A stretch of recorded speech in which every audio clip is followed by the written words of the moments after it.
It is a little generic the way I prompted it, but yeah, no. hey, I can listen if you want to know. I got him.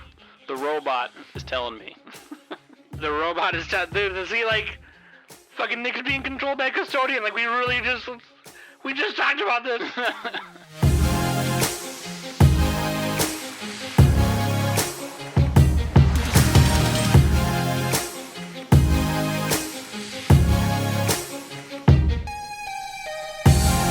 Hey everybody, welcome back to the Anime Summit Podcast. It's your favorite host with the most, Sam the Bomb.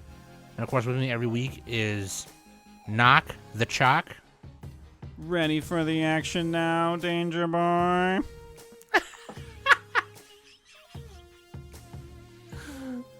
That's all I got. I don't know what else you want me to say. Danger Boy.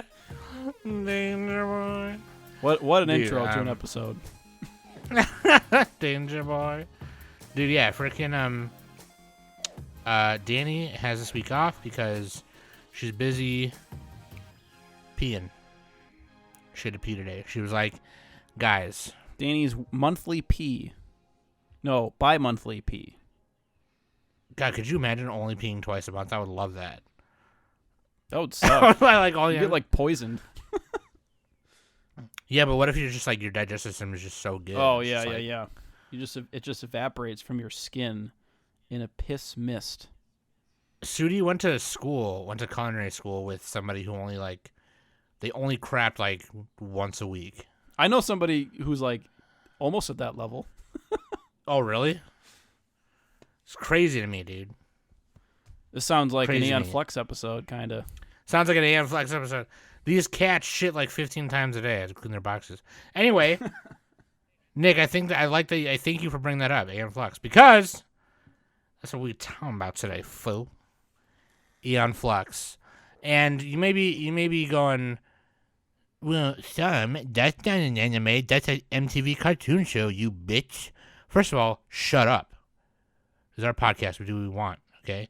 Second of all, you're probably out here going, well, Sam, bruh, like, you guys should have done Avatar first for if you're going to do blah, blah, blah. Look, I need to rewatch all of The Last Airbender, okay? I don't know shit. I need to rewatch There's a lot of all episodes to that. Yeah, I need to get back on that shit, okay? So just chill out, okay? And we would have to do Korra, too. And we'd have to do Korra. Aren't they making a new series? They are. I guess they're doing a new cartoon series where it's like in between. It takes place like 10 years after the first. Wait, was it? Yeah. I heard about that. So we could do the review closer to that. We could. That'd be kind of cool. We could, yeah. But cabbages. But yeah, dude, freaking, here's why Aeon Flux is cool, right? Because it's done by this dude named Peter Chung. Peter Chung is this Korean-American animator. And he was the creator and director of Aeon Flux. And then he was this character designer and creator of this anime called Reign the Conqueror. And this was actually like a fucking anime, okay? It was based on a reimagination of Alexander the Great on the novel by the same name by Hiroshi Arumata. And they hired him to do like the character designs and shit. So anyway, eventually we're going to review that. We've talked about that in the past a few times, Reign the Conqueror, or I guess Alexander Senki is what it's called in Japan. That being said, let's start with Peter Chung's first work first, before we get into all that, okay? And Aeon Are Flux, we skipping the questions and stuff? No. I was just still going on. I was my bad. I was still popping off. No, I was just saying like that's what we're gonna do this episode is we're gonna talk about Aeon Flux. But like yeah, let's just not waste time. I'm gonna tell you about this real quick. There it is. Okay, listen up, bitch. And links.animesummit.net. And also, I am late on the YouTube eps. I was really busy last weekend, so I apologize. It's going up this weekend along with this episode. So for all of you who listen on YouTube, I apologize for being a yutz. Okay, first we had the computer problems, then we had the honey bear problems, and then now it's just a yutz. I can't blame anyone else. I'm a yutz factor. Okay, but those are going up. And then I think the rest of that is from last week. Okay, so also reminder, Danny posted a thing on Twitter and in our Discord announcements. If you want to pitch an isekai story for our Isekai Shark Tank, the deadline is May 14th on Sunday, 11 p.m. Eastern Standard Time. And then also, me and Danny are doing a show swap where we are swapping Nana for Sakura Taisen. Or I swapped Danny, Sakura Taisen, and they swapped me, Nana. And that episode comes out June 2nd. So if you want to watch that with us, do it! Do it right now, okay? And then, yeah, there you go. Nick, sorry about that. Move on to the question. Let's go. This is from Snowman, and they say, what's the lowest scored anime you've enjoyed? And then Snowman's lowest scored is Godzilla Singular Point, which is a 6.4 on AniList. But they gave it a 4, but they enjoyed it. Okay. What about you, Sean? That's a good question. Probably some random ass OVA that I've watched. All those are always scored really low on Mal and Analyst. I don't Martian successor to Disco. Fuck you. No, I should just be like, I don't watch bad shows. Mm-hmm. No, but like, maybe perhaps. I don't Nimpu or whatever that one is. Ninku probably, just because no one can fucking finish it. Like where well, that's a 7.03. That's not even that low. Probably one of those like dog skeleton Animal Face Johnson shorts or something. Hey, what was the Animal Face Johnson short that you liked? Shut up. Working Buddies. There was one of them. I mean, there's 6.37. There you go. Working Buddies, dude. Working Buddies is a 10 out of 10 show. Oh, either that or probably Cat Shit 1. I don't know. Oh, let's People don't understand. People don't know about Cat Shit 1, dude. 6.91. That's even higher. All right. Oh, okay. So Cat Mine Shit is 1 probably good. School Days if we're counting like real anime, not shorts. So yeah, School Days. It has a 5.53. Oh, I guess for me, yeah, maybe it's School Days then too, because Fun fact though. Either that or yeah. Oh, go ahead. No, I was done. I was gonna say, Sorry. fun fact: Kimono Friends was the lowest Oh scored, yeah. but partway through the season, it suddenly shot up when people figured out it was good. Oh, okay. Because it started the season as like a 4. Because people, I think I remember it was that. like, what is yeah. what is this shit? And then it's like, oh, it's like this weird dystopian, bittersweet show. So yeah, Kimono Friends, everybody check it out. Season 1 at least. Fairy Force 5, dude. Fairy Anything Force with 5. fairy in the name is bad. I'm just saying it now. I'm just saying it. Fairy Tale fans, you heard me. Oh just man, kidding. dude. The fuck? That's the best one. That's the Let's best. just say it's the best fairy named show. Freaking waifu and husbando Danny. Oh, that's okay. Hold on. I'll do it. I think Danny's gonna log into the call. Beep boop beep boop beep. That's Danny right now. Oh, the waifu is Aeon Flux, and the husbando is Trevor Goodchild. Oh. She's gonna get so. Well, thanks for that, Danny. Beep boop beep. Now she logged out.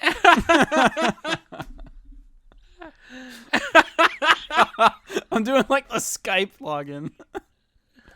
Oh man. Yeah, dude. Waifu is Eon. Is her last name Flux? I'm just gonna say it is. I don't think it is. I think it's just Eon. Oh no, it is. You're right. Aeon Flux. Yeah, and then the husbando is Trevor Goodchild. The ASMR master. The ASMR. Dude, yeah, Aeon Flux. Let's just dive into this. Let me give you the background info real quick. Okay. This aired on MTV's Liquid Television, which is an experimental animation show. Okay, it was an animation showcase that came on every once in a while, shown as a 6-part serial of short films. It followed in 1992 by 5 individual short episodes. In 1995, a season of 10 half-hour episodes aired as a standalone series. And it was created by Korean-American animator Peter Chung. And I feel like that's important, okay? Because when I was a kid and I watched this on TV, because obviously I was like really young, okay? Like I was fucking 5 in 1995, and that's when the original A perfect show time to appeared. watch Aeon Flux. Yeah, totally. I just thought, like, when you're a kid, you just think, oh, it's a cartoon show, let's turn it on, right? So like we just watch it. But like I didn't really understand what was going on. I just knew that it was like this crazy, awesome action chick acrobating around, shooting people, and she must have been the good guy or something. I don't know.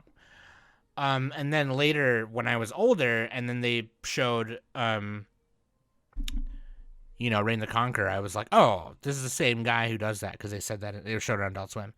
Anyway, so Aeon Flux, right? Like, I remember, and then I remember when I was even older, in 2005, I'm like 14, 15 years old, they did a live action film with Charlize Theron or whatever, right? And for the purposes of this episode, we won't be talking about that. I will just say shout out Charlize Theron. She is very beautiful. You're very gorgeous. If you're listening to this podcast, which you're most likely not, please come on and guest and marry me. That being said, it was like, okay, so the first season is like these 6 2-minute shorts. There's 6 of them, 2-minute shorts. And you can watch them all in one edited thing, and it's one long, like 12-minute thing. Because it's like one story, right? Then season 2 were 3 to 5 minutes each, and there were 5 of those. And those were each a different thing, and Aeon died at the end of each of them. And then season 3 was like the actual like regular 30-minute, 25, 30-minute thing, 10 episodes. And it was done after that. And I don't believe there was supposed to be any more. I think it was supposed to just be like that. But it takes place in this It's like bizarre dystopian future. Yeah. Oh, you got it. Got it. I was gonna say stuff. Yeah. No. Sorry. Yeah, if you want to just chime in, don't go ahead. But if not, then it was just this never-ending war between the Breens of Bregna and the Monicans from Monica. And they're kind of like a nihilistic anarchist society, whereas Bregna is like a straight-up reformed, by-the-book, super kind of a little almost dictator-y kind of place. Yeah, it's like a fascist techno state, kind of. Yeah. It's like, So- what is it, Brave New World or 1984? One of them. No, both of them, whatever. Yeah. Dystopian. It was created, written by Peter Chung. Animation services went to Mook Animation and Luke Film. That's L-U-K Film. Produced by Colossal Pictures and MTV Animation. Produced by Catherine Winder. And again, was considered a MTV Liquid Television original. And just a side note really quick, one of the things I love about YouTube is that there's a lot of YouTubers out there dedicated to digitally archiving old commercials, old TV shows, and things like that. You can find a lot of Liquid Television stuff on there. So, unfortunately for Aeon Flux, because it's such an iconic property, the only way to watch this is to watch the shorts is if you have the DVD or whatever box set, and then to watch the whole thing or the season 3 with the 30-minute episodes is if you have Paramount Plus. It's also So on that's where we watched MTV for free. Yeah, so like, which like you need to have an account still because you can't watch all the episodes or something. Amazon Prime yeah. Video, Apple TV, Roku, and Yeah. YouTube. Those also have it, but Mm-hmm. Prime Time. It's not YouTube Premium. It's YouTube Prime Time. But yeah, you can just sail the high seas, kind of. But even doing that, it's a little hard to find the shorts. It is really hard. It was super hard. I think you can actually buy the series for a reasonable price. It's actually not that expensive online compared to some other stuff. Unless you get the super, super cool edition that comes with like... Yeah, the some other DVDs shit or aren't too whatever. bad right now. I'm just looking at them. Yeah. But I would check it out before you buy it because this is definitely a hit or miss for some people. Yeah, yeah. It's a social science fiction, biopunk, dystopian fiction, spy fiction, psychological, postmodern, psychedelic. It's like a bunch of stuff. And so, anyways, Aeon. It is pronounced Eon. We looked it up. Yeah. Well, also, that's what Nick they say in the literally show, looked it up. Nick literally looked it up, and I was like, I've always said Aeon, and I thought I heard him say Aeon a couple times, and Nick was like, no, they said Eon the whole time. And I was like, oh, God, and he Googled it. No, so Eon. The A and the E letter makes the E sound. Fun fact. Fun fact, dude. Well, at least sometimes So it does. I don't know. I'm not a linguist. I'm not, I don't know, I'm not a doctor.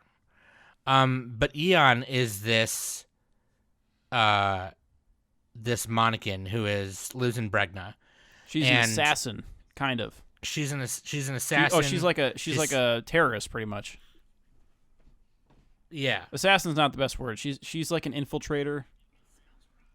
That's what she does. A terrorist is probably the best explanation, right? Yeah, like a spy. What do you call it? Political terrorist or political? Yeah. Espionage. You know? Yeah. She's like a spy. Yeah. And so Trevor Goodchild is the leader of Bregna, and she'll constantly like fuck with his stuff to like get it to stop, because she's like, nah, like this isn't how we should live, right? Because he constantly wants to like inject his thoughts and stuff into society and like control everything, because he thinks he knows what's good for the human race, right? And so much to the point where it's like it's not even just mass surveillance. It's mass surveillance plus injecting people with these skeletal-like robots called custodians. Oh, that was one of the episodes. Yeah, that was a weird one. Yeah, that was a weird one. That was like the Matrix where they put the bug in his belly. Yeah. My name is Bambara. Piss off. God. Piss off. Every episode is so weird. In that episode, when she was going through the different train cars and they all had a different theme, one of them was like a boy on a swing trying to reach this coin so he could open the door. There's no floor underneath him. Yeah.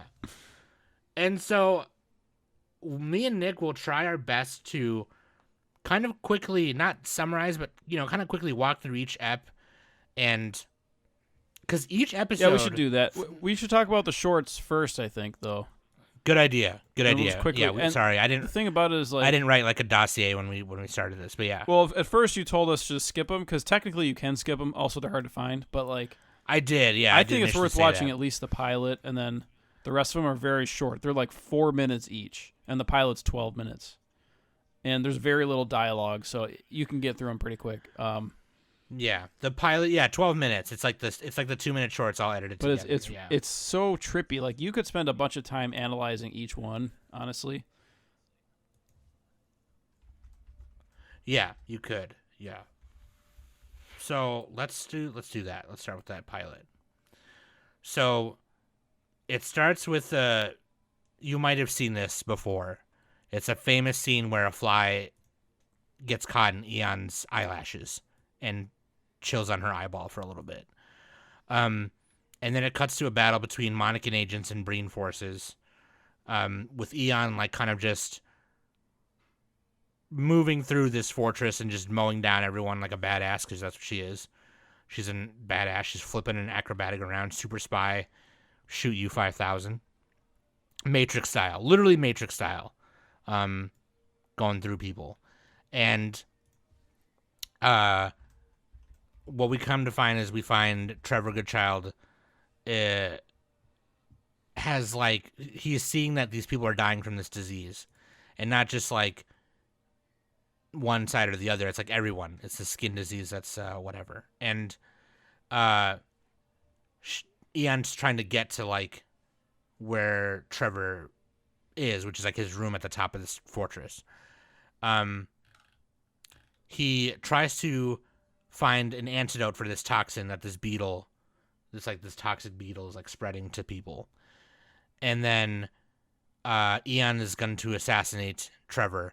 But she had stepped on a nail in her boot, and then when she fully stepped down, while she was on the side of the tower, it got into her foot and she fell off and died.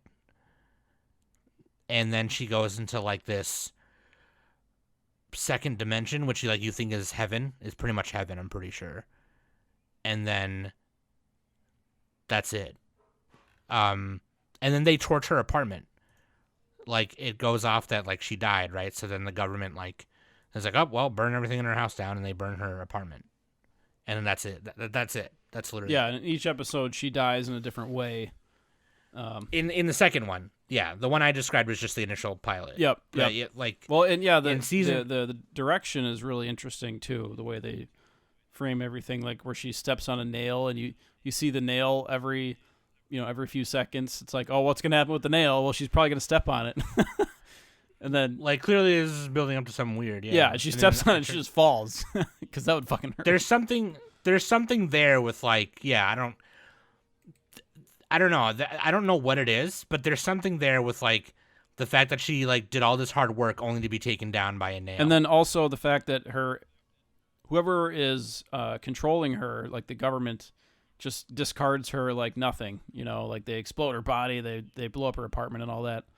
Oh yeah, that's right. Yeah. So she's she's one of many, and she's just an asset, and that's it. Yeah. But the whole entire time they focused on her like the main character, right? Like that was like how they. Yeah, she's the protagonist, but she's not actually the good guy. And Trevor is the antagonist, but he's not actually the bad guy. And they're both they have like a Romeo and Juliet type thing going on, where like they try to kill each other, but they like fuck at the same time. Yeah, and that becomes more apparent later in the actual show, that they're lovers, or they were lovers at one point. But and that's a good point that you bring up, Nick, because like at no point is it like made super clear who's like the bad guy and the actual villain. Because they're both kind of bad. Right. Like Trevor might have a few good intentions, but he goes about it in a bad way. And then Aeon, she's maybe too unga bunga, I guess. Because like there is value in technology sometimes. But yeah, the way he does it is a little bunch. That's a simplified way to do it, to say it. Yeah. And so moving on to the second season. Well, I just want to say, like, the first episode, the main strength of the show is the animation and like how they direct the scenes, like the imagery that you're looking at. How it's boarded, yeah. It's not like it's not even like what happens. It's like, oh, that looked fucking cool. And it's like crazy shit. Like because in the first episode, Trevor, he has like his wife and they're making out, and Aeon sees it, and she's like, and he sees her, and she puts her gun through a hole and like pushes it in and out. And she's like licking her lips and stuff. And like he's like licking his wife's ear, and it's like fucking weird. But it's crazy shit like that happens, and then just like the weird camera angles that you get sometimes, like with one of with second season, one of the episodes starts out with her and him making out. He's on a train and she's on a plane, and the camera shot is inside of their mouths. The camera is inside their mouth, and you can see the tongues, and one of the tongues opens the molar of the other tongue or the other mouth and puts a message in it. I'm like, that's some spy shit right there. That's how spies do it. Yeah, it reminds me a lot of the Venture Brothers. Between two trains too that they were doing that. It was like, no, it was a train and a plane. Yeah, the plane was flying right next to it. Yeah, dude, it was so wild, dude. And it's weird because Anime News Network has it listed by like some of the staff listed by episode, but they're counting like episode 13, 15, and 16, which is like I think they mean season 3 in that regard. And like I think they're doing it by like breakdown, right? So like it's kind of weird. But like I just want to point out that Osamu Tsurayama boarded episode 10, and he does a lot of animation directing and boarding for like My Goddess, Dangayo. He did a key animation for Dirty Pair, the original Dirty Pair. Storyboard for Ixer Reborn OVA. And a lot of Transformers animated show. He's worked in the U.S. and in Japan, which is fucking cool. Mostly in Japan. But then Adrian Gonzalez, Eric Canette, Howard E. Baker, these are all people who've worked on other American cartoons. Some of these people only boarded for this thing, and they never did anything else. At least if they did, it's not listed here. But yeah, no, I think that's super interesting, Nick. The way you bring that up is like the strength is definitely in like the way they frame everything, and then animate some parts and the angles. Yeah, you know, the angles are meant to be like enigmatic and sexy and weird, and you know what I mean. It's sexy Kinda and surreal. ugly at the same time. Sexy and Just ugly, like at the same me. time. wait. Because like their bodies are so gangly, and like it's kind of sexy but kind of gross too. Like because they have like weird, like just like they're like skeletal almost. Which is funny, Yeah. Because like there's this podcast that Nick linked earlier that I had watched. Oh yeah. And they're really cool. These guys are like they're cartoonists, and they What was just the name of the podcast?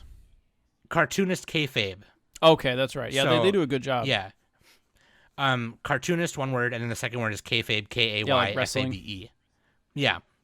And I don't even know if I'm saying that right. Kayfabe. I think it But, is like, kayfabe.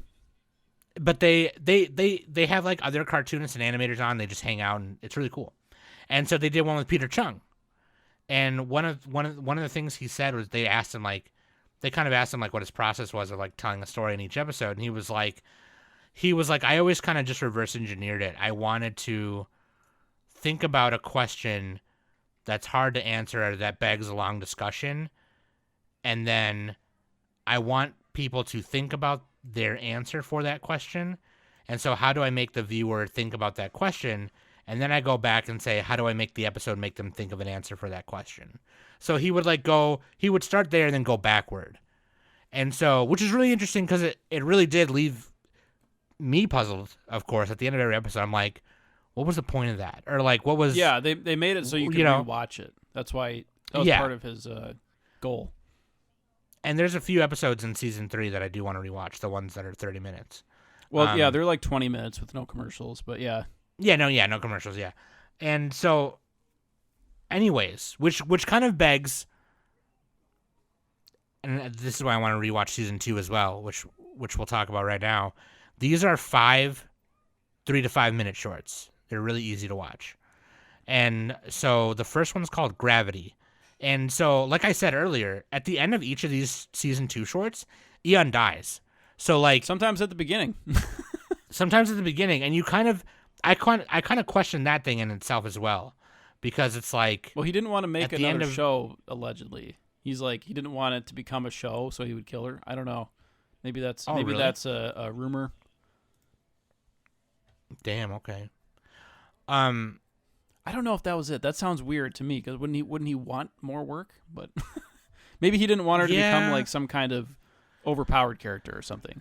Maybe that was it. Maybe. Yeah. I know definitely with the end of, well, we'll talk about it when we get there. But like, so the first one, it starts with the thing that Nick said, where between a plane and a train, they're kissing, and then opens the tooth. They're Frenching, right?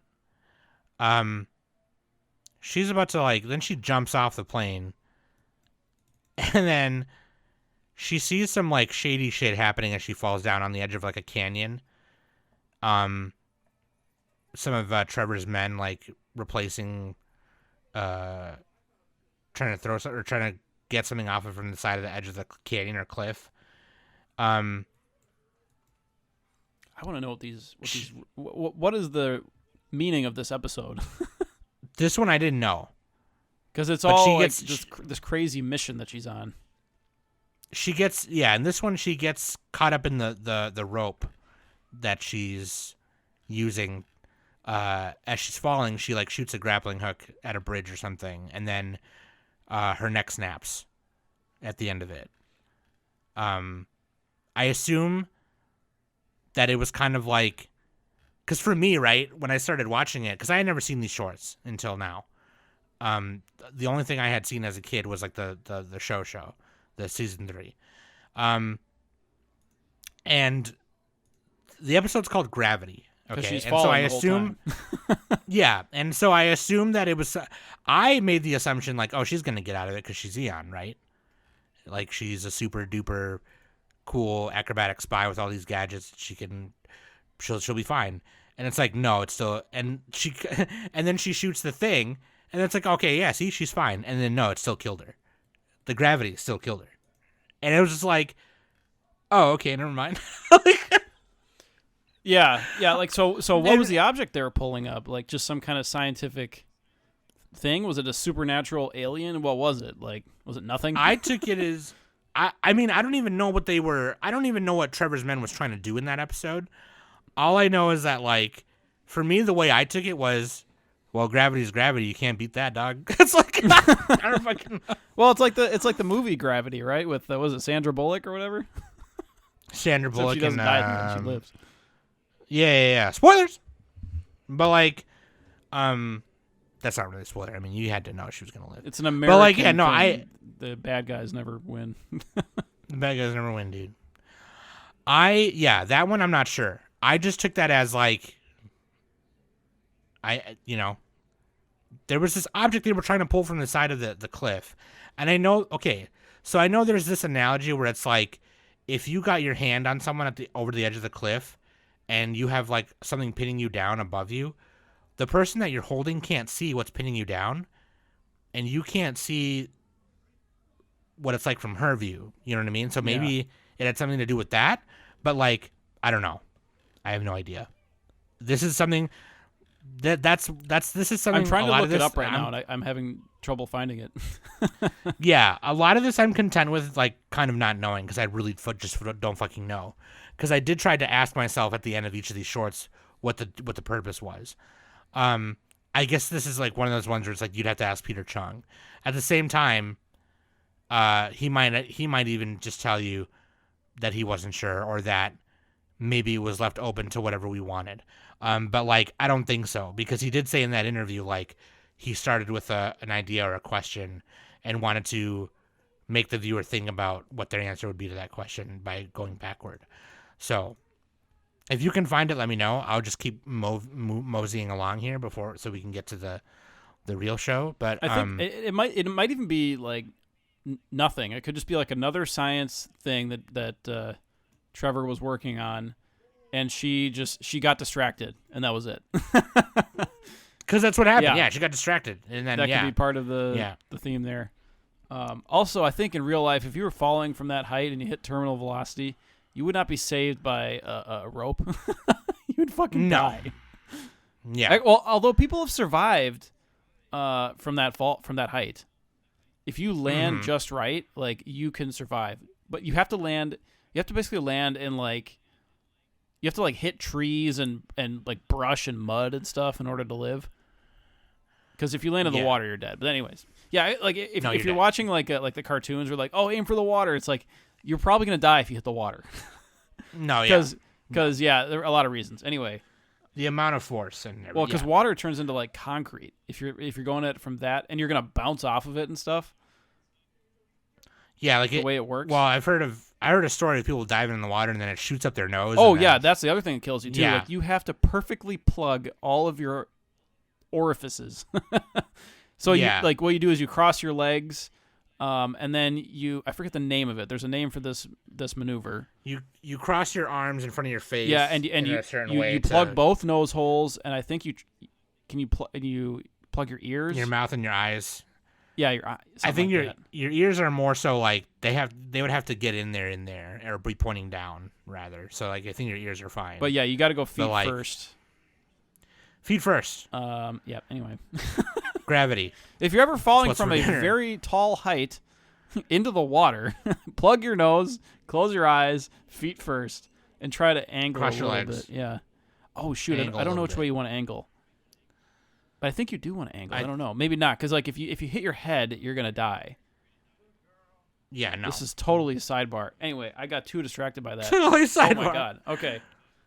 But maybe that's what the show is doing to you. Like, you know what I mean? Like, I don't fucking know. Like, it's just, like, it's you know what I mean? Maybe I feel like reviewing this is gonna make us do that, and we're gonna get sidebarred a lot. But like, even the next one, she's infiltrating this, like, her target's home, and obviously, we don't know if this is Trevor's home or somebody else's. She sees this, like, tape playing on a monitor. It's like a security room. And then she spills coffee on her arm. And then so she goes to wash like her arm off in the bathroom. She's like, damn it, fucking got coffee on my shit. She hears some gunshots and then she leaves the bathroom.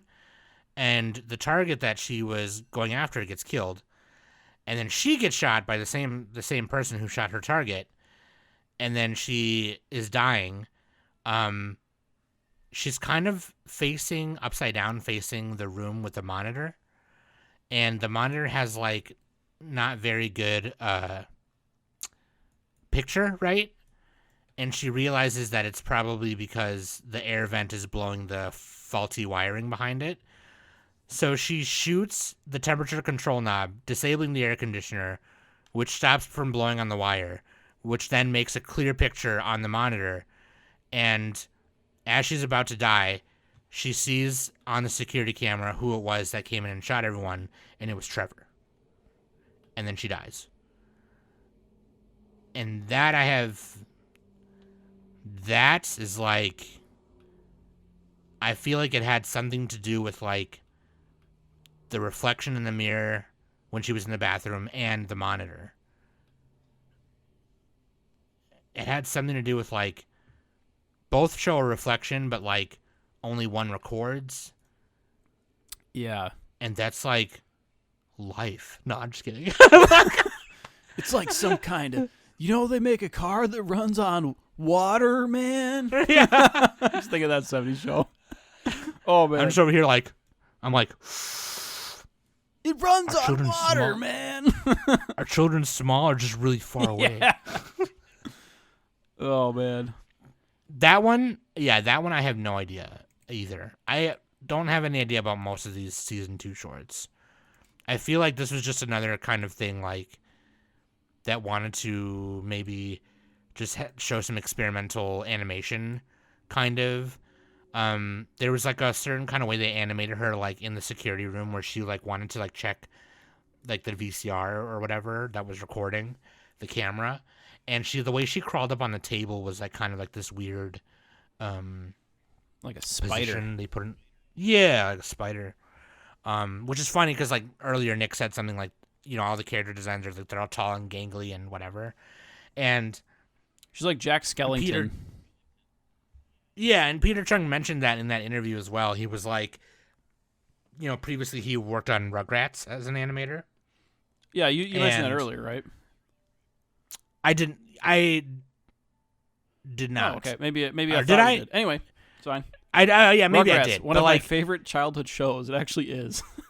Yeah. I think what happened with Rugrats too is like the first 2-3 seasons, give or take, before the first seasons before the movie were like one set of writers or creators or something. And like with every TV show that happens, you have like flux with like different creators going in and out.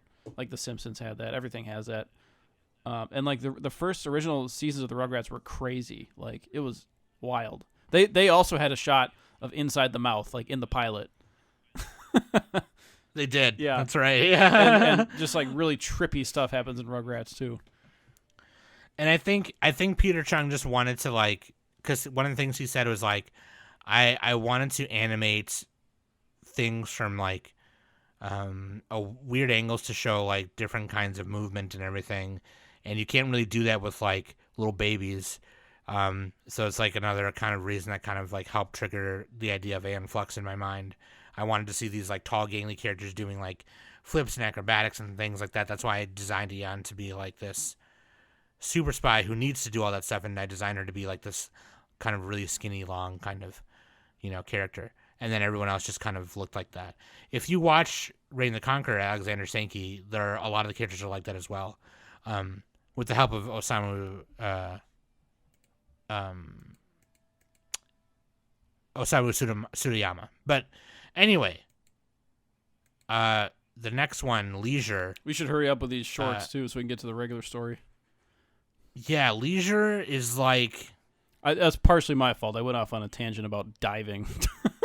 No, it's okay. Yeah, like legs first, but like. Oh man, I don't remember this one. Oh, but it's like eggs. This one I don't remember. It's with the egg. Yeah. With the She egg. has like a hobo tied up in her cupboard or something. Or is that Trevor? Oh yeah, Is what Trevor the fuck tied was up in there? that? Was it Trevor? I think it was Trevor. I don't know, dude. She's got Trevor bounded in her cupboard, but she wants to get these eggs. Alien life forms in And the then- eggs. She probes the eggs. And then, like, in the beginning of it, she's jumping through these. Oh yeah, Trevor, who is in the cupboard, he ate all the eggs, and then she gets pissed, so she leaves her apartment to go get more eggs. She witnesses another agent fail to successfully complete jumping through a complex climbing frame. Oh, okay, and that's right. So then at the end of it, when she's running away from the mother alien after stealing eggs, she's jumping through these obstacles that are similar with these frames and shit, and then she fucking dies. Yeah. Yeah. Nature finds a way. Or Yeah. life finds a way. It finds a way, yeah. It was supposed to be a chill episode until it wasn't. You know what I mean? No, Like, she's just anytime like, there's "Damn, I wanna eggs, make... you know shit's going down. You know shit's going down. Like, Alien, Jurassic Park, anything, dude. maybe this one had to do with, like, we all get our resources from something else. So maybe it's like I think it was something like else has to suffer. Maternal instinct kicks in or something. Yeah. Something else if has to you're- suffer for us to, like... Yeah, if you're fucking with something's progeny, then they're gonna kill you. Or in this case, oh yeah, no, oh yeah, I killed her at the end. That's right, yeah. So yeah, it's like then she ended up suffering, and that was over. The fourth one, Tied. She's like with this other chick, or something, and they go into a lift. Trevor comes in. This one is trippy. And then- It's like very Yeah. repetitive. Yeah. Trevor comes in, and then Aeon knocks him out, and then handcuffs him to like this railing in the room, in the lift, and then the key has a number attached to it, and so she's like, "Fuck!" Like now I got to figure out which room this key goes to, because like I can't, because the number is behind like the little machine. So she was only able to pull the key. So she's going level to level, going into each like little closet door on each level to see if that's the one. And then by like the third or fourth time, she finally decides to just like finally go back to the behind the machine and grab the number. She sees what number it is, and then she goes there, and then a Breen agent kills her. Yeah, I don't And then- understand. So they're just like running back and forth. Aeon is trying to get something, and this lift, the skyhook lift, is trying to like raise the platforms. It's hard to tell what anything is because there's no dialogue in any of these episodes. So this one I don't know. Oh, yeah, I have no idea. I don't even know if we It's like said a that. Yeah, military there's no mission. dialogue in. Gone wrong. Yeah, The funny part is There's like no the action, dialogue. and then like every time Aeon leaves the room, Trevor and the other agent make out. yeah. They start doing the sec, and like, well, not the sec. And then but one they're time, about to do that the like sec. her hair brushes past Aeon, and Aeon's like, "Oh." Yeah, she's like, oh. But yeah, I don't But- know. We should just move on. The thing that's in the closet, it was an attachment to the skyhook. And the Okay. skyhook is going to lift the platform to avoid the tide and then leave some people behind. And it turns out Okay. that Aeon gets capped, and then her partner tries to go and stop from lifting the thing, and then it lifts, and then she gets left behind, leaving her to like probably drown later. And that's it. And it's like, okay, It's a metaphor for climate change. I would not be. Listen, Everything is a metaphor for climate change. I know we joke a lot about that, but maybe that one actually was. Like, All right, we got to move on. War, episode 5. so this one is Monicans and the Aryan soldiers of Bregna are fighting. This is like, okay, we're gonna fucking do it. Okay, this is it. The war between the Monicans and the Breens.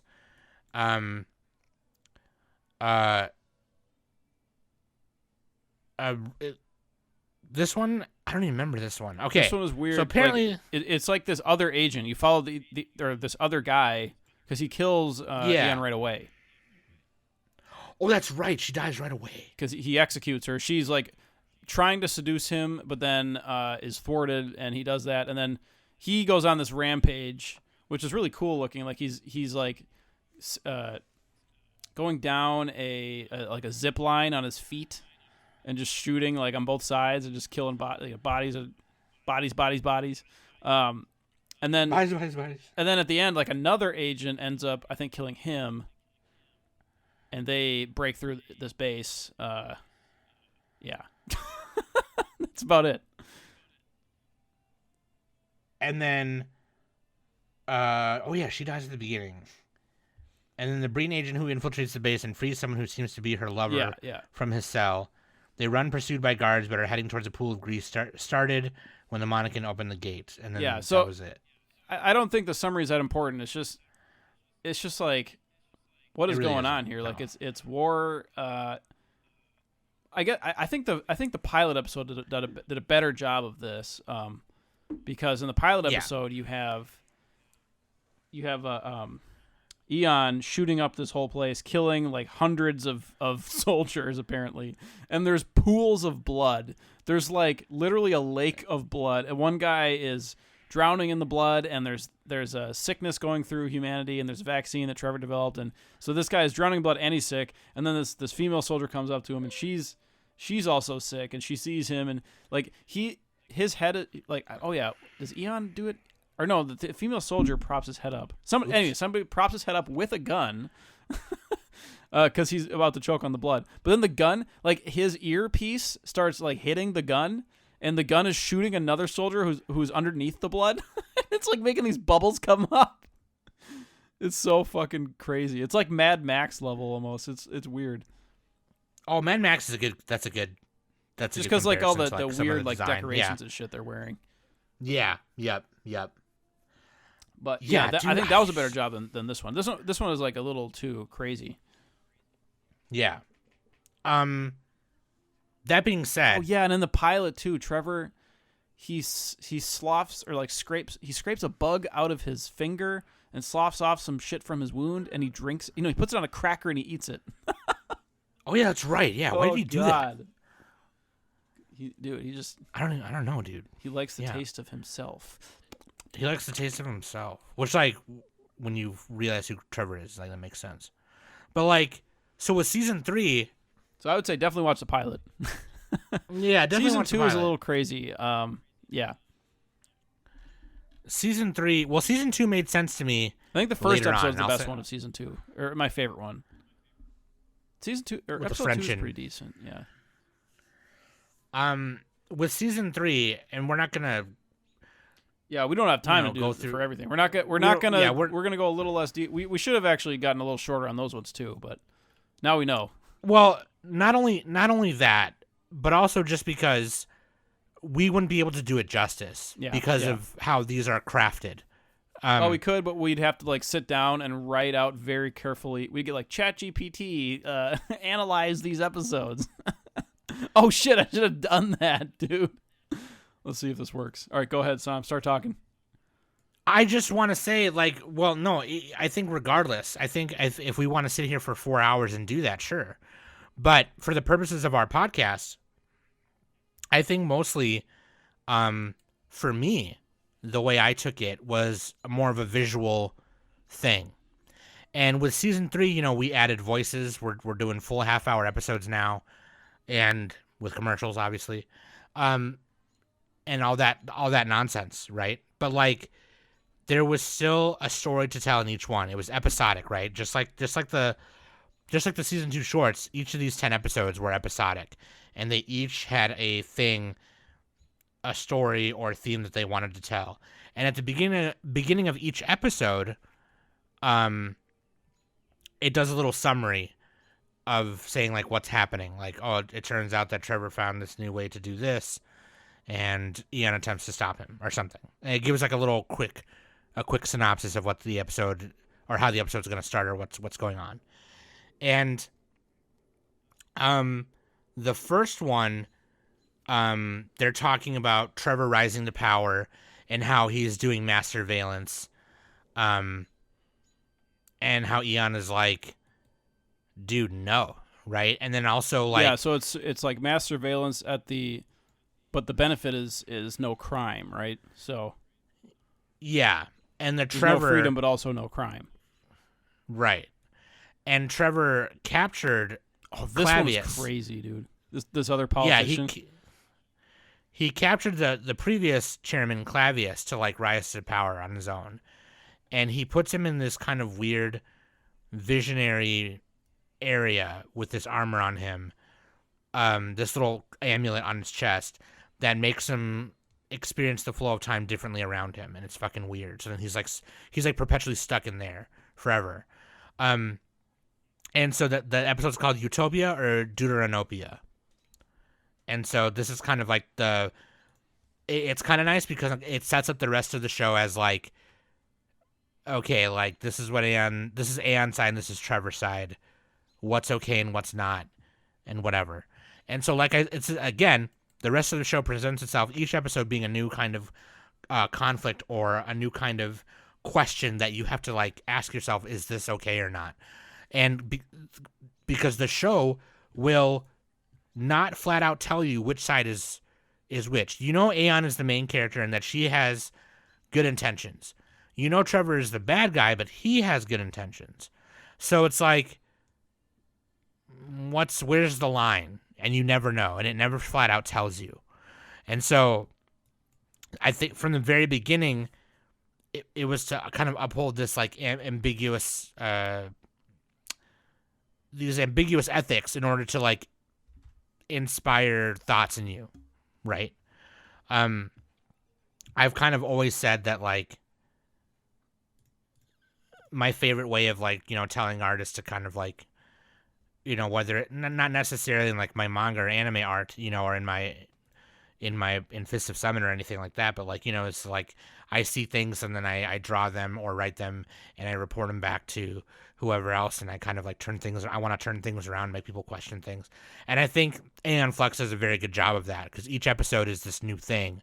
Like one of the ones I mentioned earlier, right? I think it was either Drift Theory or no, The Purge, the second to last one, The Purge. Eon's chasing Bambara, who's like this criminal. He's just an asshole. He robs people, he kills people. And Trevor stops him and injects this thing into his belly button called the Custodian.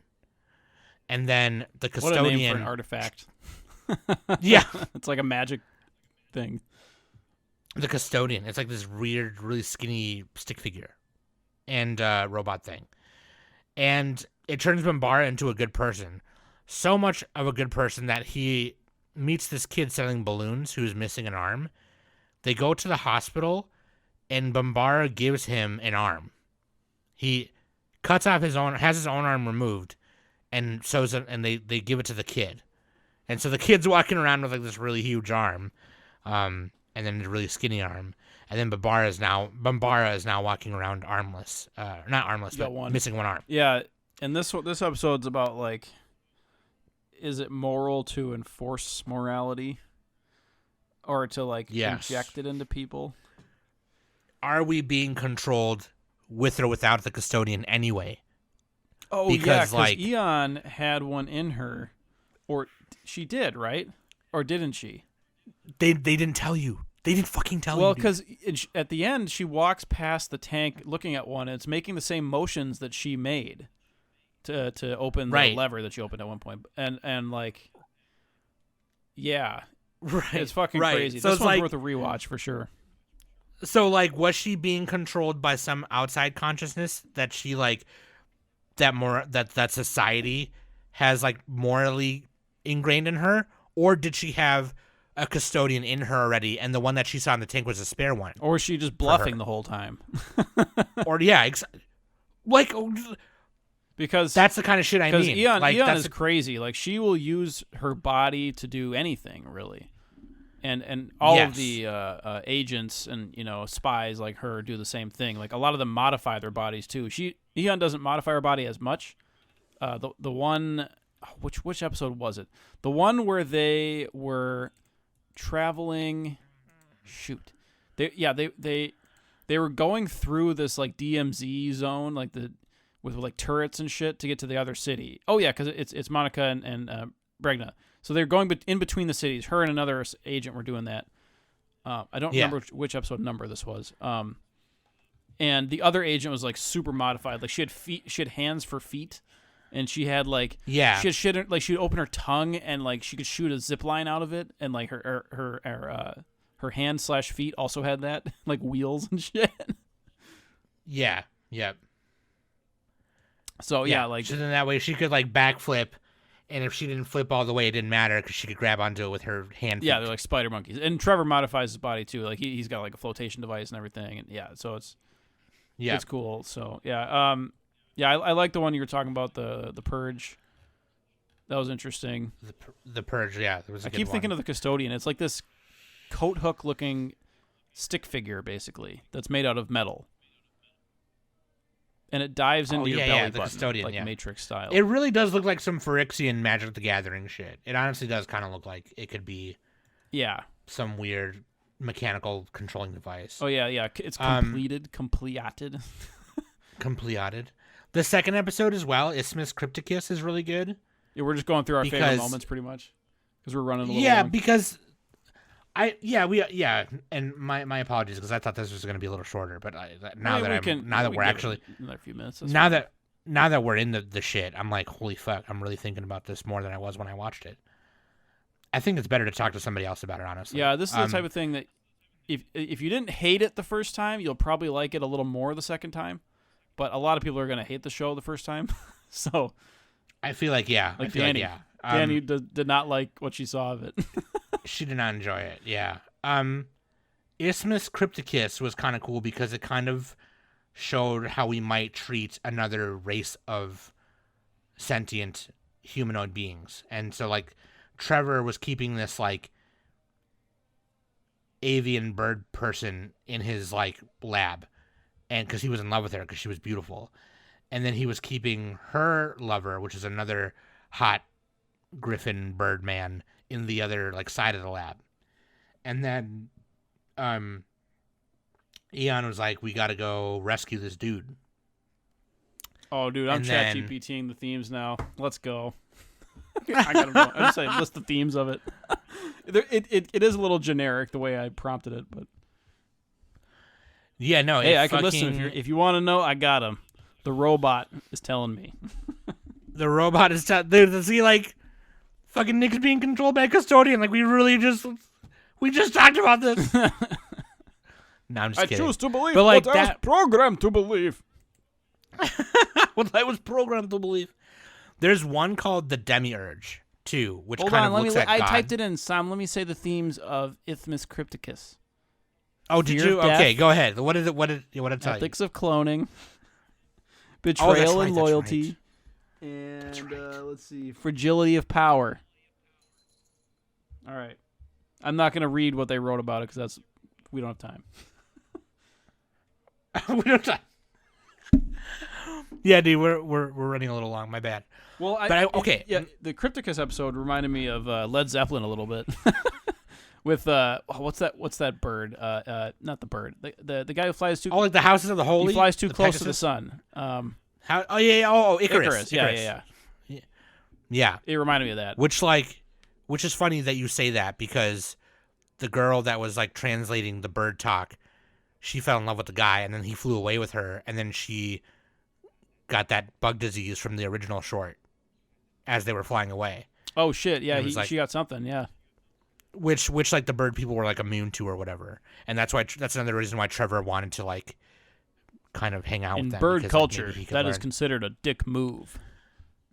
There was also the episode where they were like cloning people, and then like Aeon had a clone of herself.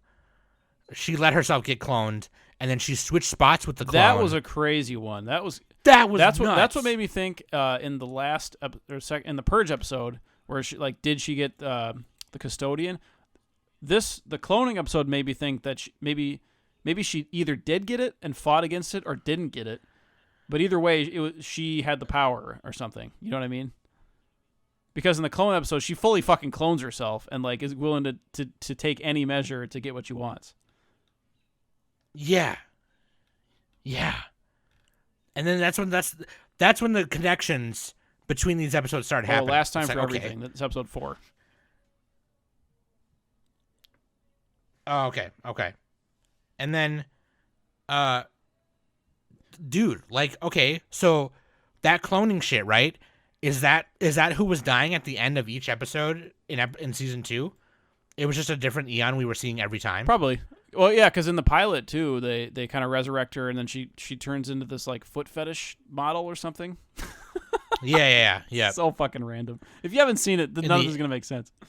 Yeah. Fucking, she's the 5th in the Ayanami series. What the fuck? You know what I mean? Jesus Christ. Anyways, I also want to say this before. So what did the show like influence? It was influenced by the Tintin comics and stuff, right? I don't know about that. Did they say that? Well, the guy who created it. Oh God, I can't. Oh, Peter Chung. I can't remember the name of it now. The guy who created Tintin. Yeah, Bregna or not Bregna. Keep talking. I'll find it. Well, Tintin's one of my favorite comics, and I should know this, so I feel bad. I apologize. I had the fucking tab pulled up. Go ahead. So, anyways, I want to say this. I think you should watch the whole thing, but if you're gonna watch it. But my another one of my favorite things is the Demiurge, which kind of like looks at gods and godliness and how we view gods. Then the last episode is like, it's called End Sinister, and this kind of takes a look at human evolution. Oh, this is the alien. And yeah, and if we got to that point in human evolution, how would we handle it? And are we okay with it? And I'll tell you right now, spoiler alert, if we do evolve to what the fuck that was, I will not be okay with it. I'm killing myself. Like, that fucking... Yeah. I am not going to be switching eyeballs with nobody. I like my penis. Don't you want to see? Don't you want to get mind fucked? No, I don't. I just want to have regular fucking. Like, I don't want... That's because you're a filthy micro. You're a paramecium. Well, disgusting. You're a bacterium. You're a filthy human. Filthy. Yeah, dude, I don't fucking know, man. So. Yeah, that one was crazy because it's like they had to save the planet from a disease, but it would kill a certain number, but it would save most of them. And it had time travel. No, dude. The ray, Aldous B, which is the ray that Trevor designed, was going to force human evolution. And those who died weren't capable of it. Yeah. Those who were left around were capable of evolution. And then, because of Aeon's jealousy of Trevor falling in love with the alien that crash landed there, she turned the ray back on. Because initially she wanted it to turn off. She was like, no, you can't force that on people. You can't not give people the choice. That's not how this works. And he's like, no, fuck you. You don't understand. It's good for everybody. And she's like, no, fuck you. So she turns it off. Then turns it back on purely because of her jealousy of Trevor with the alien. And then Trevor like switches eyeballs with the alien. And then I don't want to say the rest of it because the rest of it's just so good. But like, dude. Yeah, this one spooked me. This one definitely was like, okay, that's a way to end it. Like, that's all right.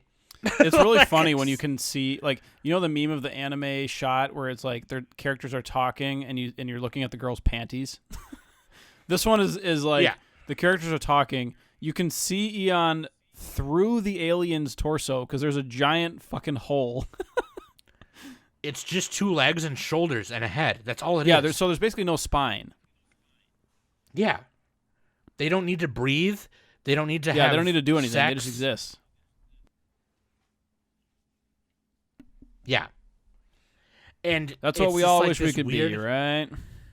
It's like this weird race of people that are elevated to a point of like they do not need nor want for anything. They just exist and exchange information and experiences by switching eyeballs. Oh, so I found I found who I was looking for. Okay. Hergé, Georges Prosper. Adventures of Tintin. Yeah, the guy who created Adventures of Tintin.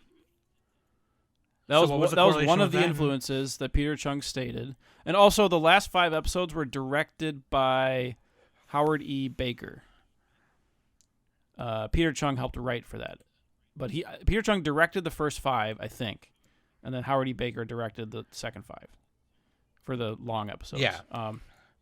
The creator of Tintin, also Ligne Claire, Clear Line. It's a French thing. Style of drawing pioneered by Hergé, the Belgian cartoonist, creator of Tintin. Okay, and then Egon Schiele, which is an Austrian expressionist painter, and then also Jean Giraud, I cannot pronounce that, under the pseudonym Mobius. Blueberry series and other West. Okay, yeah, so the various influences, and then Aeon Flux itself influenced a bunch of other stuff, kind of, sort of. Definitely. Because it's funny because like this isn't like that popular. It's more of like a cult classic, right? Yeah. Yep. It's like a cult thing that people know I don't about. even know if I would call it a classic. I guess it's a classic, but it's like a cult thing. In the animation industry, yeah, it's a very Like if the fact animation that it was made was kind of crazy because like commercially it's hard to sell it, kind of. It definitely was ahead of its time. People were not ready for it. Yeah, this is 1991 and 1995. That's when it kind of came out. To me, it makes more sense now than it does. You know, it might make more sense now to people than it does. You know, than it did back then. Maybe. Yeah. Or maybe it also. Maybe I'm a fool, and it did make sense, just as much sense back then, and it just people didn't know because people weren't ready for it. We have a very paper thin understanding of the world, okay, and then people don't want to accept it right away when we learn stuff. But like, it kind of, I don't know, man. It's crazy. It's crazy. It kind of, I wouldn't say it made me feel like Evangelion did at the end, because that one was also more personal, whereas this one was more societal, and so it kind of this one there wasn't there was a little bit of personal drama, but it was mostly from other characters that were not Aeon and Trevor. But it kind of was Trevor and Aeon. Like they were both so strong that like they felt like not quite human. Let's see. The episode with the other woman who tries to cross the gap between the two cities and she gets shot and she gets a new spinal implant, and then Trevor like becomes her lover. he's like tinkering with her spine and she's like having an orgasm. That was like one of the crazy ones. But like she had like a lot of drama going on. But Aeon and Trevor not so much. Well, that was the problem, was that Aeon and Trevor, because of their whatever bullshit for each other, plus their goals that they're trying to have for society, other people suffered because of it. Thanatophobia, which I'm not sure what this means. Thanatophobia. Thanatophobia. Yeah. Oh, does that mean like fear of death or something? I think that might. Fear of death. Fear of death. Because Thanatos means death, I think. Yeah. Thanos. Yep. Think about Thanatos. Well, Thanatos is the god of death, right? Yeah. So like. Fine, I'll do it myself. Sorry. Yeah. But yeah, like there's a lot of the times when Aeon dies, right? It's due to her own incompetence. Well, she only dies in the first part. She doesn't die in the long episodes. But okay, but what about the end of Ether Drift Theory? Which one is that? The one where she's just like in like not a catatonic state, but like a. Oh shit. Habitat base experiment. Metal sensitive fucking wasps. Water. The fucking the water that paralyzes you. Oh shit! And she, this like, episode I like barely remember. Okay, I have to watch it again too because parts of it are not sticking to my brain, but the end of it is, and she's just kind of floating adrift, and you don't know. Okay, so maybe she does die in that one. Yeah. But that was like the only one though. I have no idea. I like the episode Chronophagia. That one was cool. Chronophagia was cool. Like. It was like time travel shit happening, and there was like a big baby, like Akira style, kind of. The big baby. Yeah, that let's see. What does chronophagia mean? Okay, Isn't that something time, of time? speech disorder. Because like she kept repeatedly see her. And even the creators she don't give a repeatedly straightforward saw- explanation. Okay. She repeatedly saw herself like getting killed by this baby or some shit. Yeah. God, no, oh my God! Now I'm on a forum post from 2004. What did I click on? Whoa! This is like some fucking what do they call those message boards in the 90s? What were those called? What, just like a bulletin board? Yeah, kind of like bulletin boards. There's posts on here from 1998. Oh my God, is that where you Fucking are right now? crazy. Jesus Christ! Yeah. Like, reminder that the internet's forever, y'all. Well, kind of. Unless you're looking for that one Kinda. cam model that you just can't find. That one kid. Oh God. So so let's just in conclusion. So like I know it seems like I'm super perplexed by this, right? But like there's anime out there that have definitely made me feel more things. Whereas this one, Yeah, this one is maybe less emotional. It's more like yeah, fucking mind trippy. yeah. I don't want to go back and watch every episode. I want to go back and watch some of the just ones here and there. But it is really cool in its presentation. And I do agree with Nick in that like it is mostly a visual kind of experience. And maybe some of the visuals play into like the questioning parts of it, right? But like I think it's a really cool piece of like animation history. I think it's iconic in that sense. And it makes me more excited to just finally watch Reign the Conqueror because I loved that as a kid, and I hope I love it the same. But it just like this was really cool to re-experience again because obviously as a kid I didn't fucking understand it. I just thought it was like super spy chick kills everyone and wins, whatever. She's a good guy. But no, it's like this fucking weird, thing. And I remember the live action movie having a twist like that too, where it was like, oh, it turns people out didn't like that that it's one as man much, or whatever. apparently. No, You yeah, can't it really was do this yeah, one it in live was, action. I don't think you can make because the way it's directed is so weird. Like everything has to be fucking weird. Like it's almost like a body horror thing too.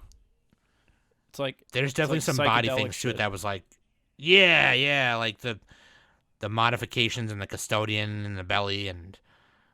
It's like when they try to make Ghost in the Shell live action. I mean, that one you could kind of get away with a little bit, but even that one I think is better in animation.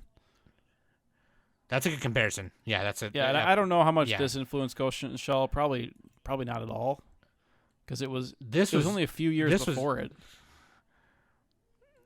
Before Ghost. Well, the shorts were only a few years before it, and then the actual movie came out in the same year. Oh, okay. I wonder if like Peter Chung read the manga. Maybe I don't know. Well, no, I'm saying what did Aeon Flux itself influence in the future? That's my question. Oh. I kept there was Googling a it. I list couldn't that find said it. Oh, I thought there was a list on the wiki that said it. But like, I mean, it's definitely. Oh, apparently they're thinking about doing a live action reboot. Oh man, come on. Leave it alone. But no, like, they're just trying to make money. I mean, yeah, I don't know. Actually, I can't find a ChatGPT is list. gonna tell me. ChatGPT will tell you. I'm sure a lot of things. I mean, it but reminds like, me of Venture Brothers. I don't know if they Venture Brothers is more of like the like the 60s Johnny Quest. Yeah, it's more of that style. Yeah. But it has like elements of this. Like Brock Sampson kind of. He's like a crazy agent, and he in terms of like animated fatales violence and with. some other, yeah. But yeah, obviously Rugrats, but that's the same creator. Let's see. Maybe like Love, Death, and Robots and like Black Mirror, something like that. Yeah, those things definitely have that avant-garde thing to them that Aeon Flux did. Samurai Jack and Powerpuff Girls. I don't know. Maybe a little bit of a stretch. Samurai Jack had that futuristic dystopian. I mean that had a different style, but but yeah, it definitely reminds you of it a little bit. Actually, Samurai Jack's a pretty good comparison. It's not nearly as trippy, and it's a little more straightforward. And the goal, is a little more straightforward. Whereas the goal for society in Aeon Flux is like, you still don't know of like what's okay and what's not. Where's the happy middle? There isn't one. You're just fucked. Like it just Yeah. get wrecked. You know what I mean? Like Maybe Buffy the Vampire Slayer, Laura Croft. she's the vampire slayer, dude. She plays people.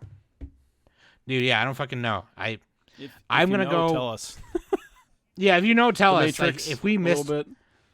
Speaking of the Matrix, But didn't they draw a lot from Ghost in the Shell? What did they draw from again? I forgot. what, the Matrix? Bunch of stuff, man. I mean, what I was gonna say was, speaking of the Matrix, Peter Chung did one of the Animatrix. last. He did one of the last shorts in Animatrix. Yeah. Like, they brought him on like at the end. They were like, dude, let's get that Peter Chung guy. And they kind of had already gotten what they wanted from all the other people who were making shorts. So they brought him on later so he could kind of do what he wanted. And so he wanted to kind of reverse the roles in his short. And so he did, which was super cool.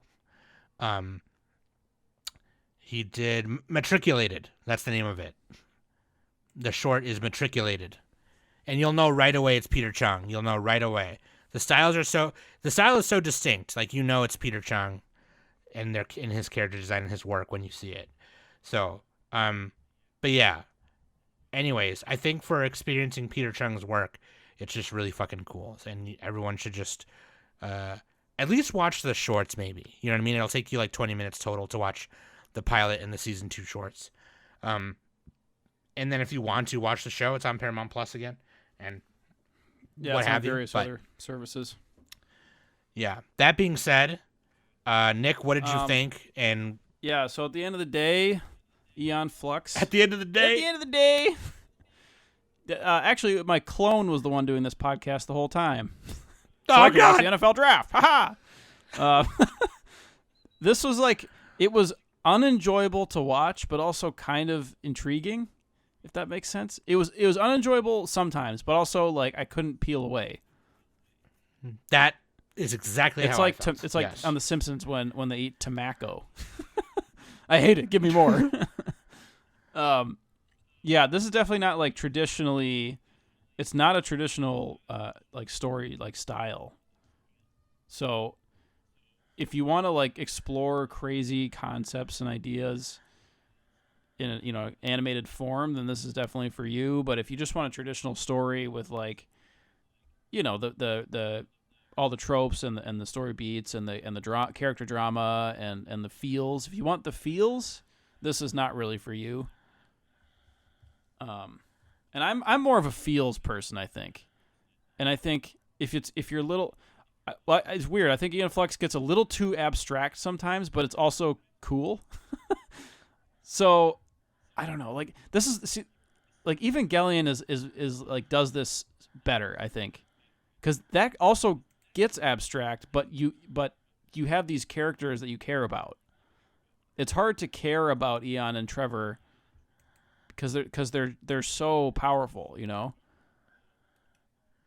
And there's not, you don't really get a lot of thought inside of their head. They spout out lines and quotes and stuff that are kind of, it's like rule of cool style, like where Peter's like, what doesn't kill you only makes you stranger. Which actually I think that the Dark Knight stole that from him. The Joker stole that, or maybe I don't know if in the comics the Joker said that before the year 1995, but in the show Trevor says that. So and Dark Knight was 2008, so I don't know if that was on purpose or not. But yeah, like I'm more of like a feelsy person, so I think it's worth watching, but it's not going to be my favorite cartoon, Yeah. So I'm with that. I was a little more detached than normal, and maybe more than I should be, and maybe that's an issue because it really was. I think most people are with us on this. Yeah. And for me, I think like for Nick as well, it was more of like enjoyable to watch as a work of animation. It was a curiosity. Yeah, it's like artistic Yeah. and avant-garde, like you said earlier, but like yes, it's creative, but not entertaining enough, if that makes sense. Or Yes. it doesn't Yeah. draw. It doesn't emotionally. It's not emotional enough. Let me put it that way.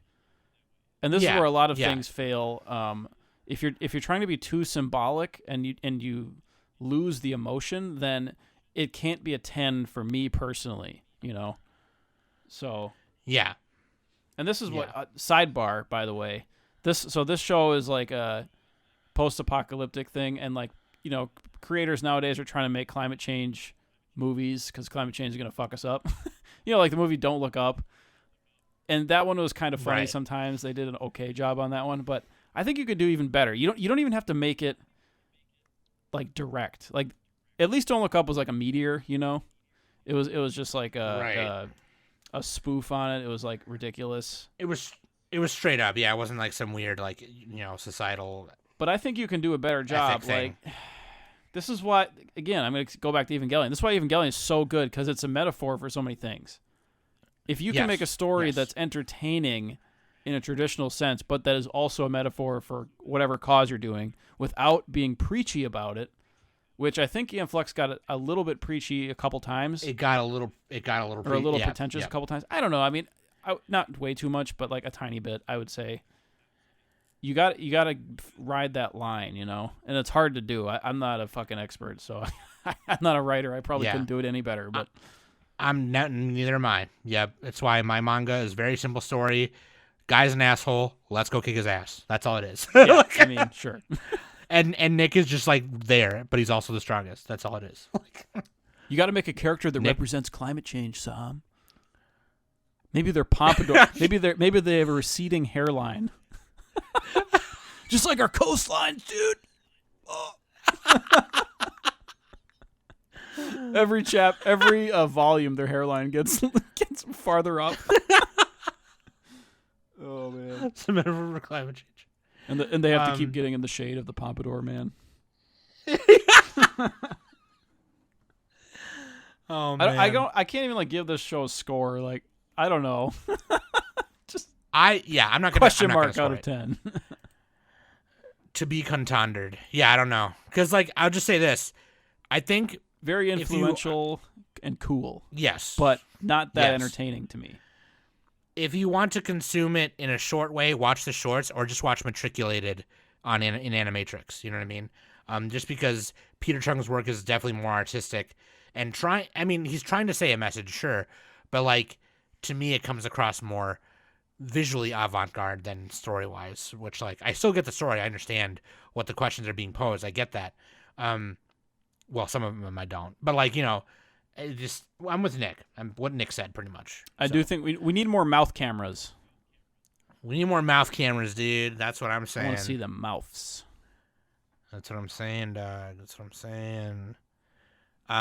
That being said, I give it a Thank you. 7 sexy clones. No, 7 tongue wires. No, 7 molar messages out of 10. I give it, just because I enjoyed it visually a lot, I give it 7 bug crackers. I give it 7.75 custodians coming out of my belly Oh button. shit, that's a better one. Yep. They're all just fighting with each other in my head. They're like, no, this is good. No, this is good. Stop it. 7 screaming babies. There We you go. didn't talk about the Buddha episodes either. Those are fucking weird. Or the gods. Like the Watchmen. Yeah, the like Demiurge. Blue Man. The Demiurge, yeah. Who watches The Watchmen? Yeah. You don't know, dude. Yeah. I just love the idea of like some amazing prophet who knows the laws of the universe going up to Nick and like trying to like get him to think about stuff and asking him rhetorical things like, what do you think about the laws of life? And Nick is just like, nah. Yeah. That's like, God, that's like you get all 900 Korok seeds and they're like, they give you a piece of poop. Yeah. What an accomplishment. Oh man. Anyways, I think you guys should just definitely give it a watch if you'd like.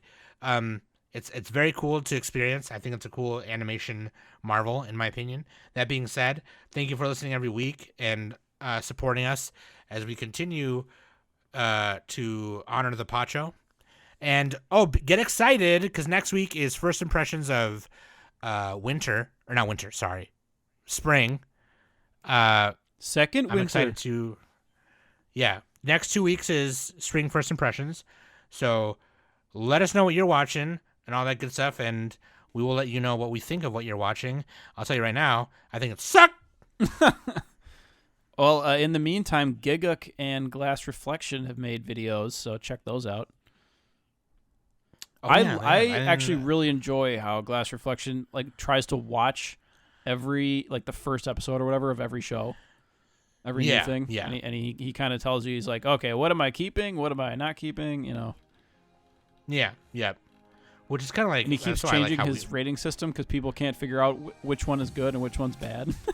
Because one of them, it was like, I'm gonna pass this one. Wait, are you passing on it or are you passing it? Yeah. And this next one, he has one of them that's called toss, and then 2 modes that are called keep ? And keep with green. So I'm like, keep with green, or it's in green text or whatever. So I'm like, oh man, you might change that one too because 2 of them are the same name. Keep, but it's green. Yeah.